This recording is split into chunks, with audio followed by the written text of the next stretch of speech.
북한의 핵위협에 대응하기 위해 우리도 핵무장을 해야 한다는 주장이 제기되고 있습니다. 윤석열 대통령도 여러 의견을 경청하고 따져보고 있다고 밝혔는데요.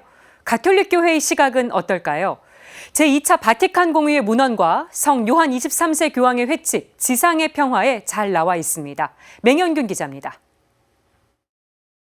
윤석열 대통령은 최근 출근길 약식 회견에서 전술핵 재배치 관련 입장을 밝혔습니다. 윤 대통령은 우리나라와 미국 조야의 여러 의견들을 잘 경청하고 따져보고 있다고 말했습니다.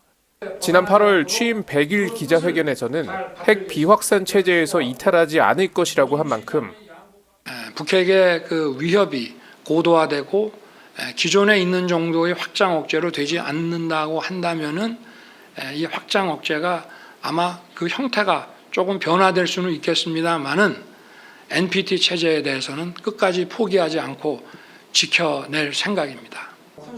정부 입장이 변한 것 아니냐는 관측이 제기됐습니다.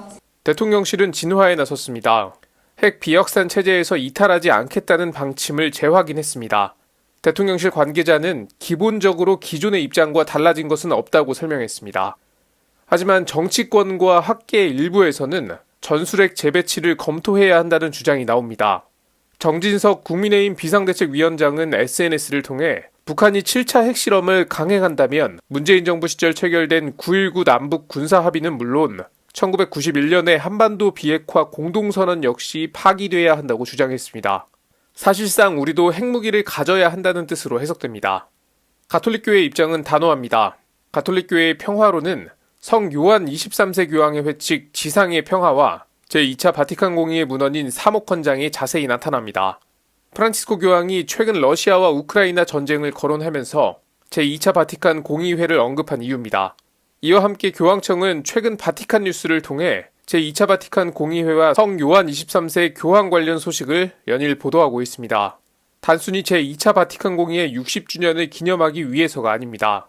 60년 전 쿠바 미사일 사태로 촉발된 위기가 우크라이나 전쟁과 한반도 긴장 고조 등 현재의 모습과 닮아 있기 때문입니다. 핵무기 반대에 대한 교회의 가르침은 분명합니다. 쿠바 미사일 사태로 촉발됐던 핵전쟁의 위기를 경험한 인류에게 성 요한 23세 교황은 회칙 지상의 평화를 발표했는데요.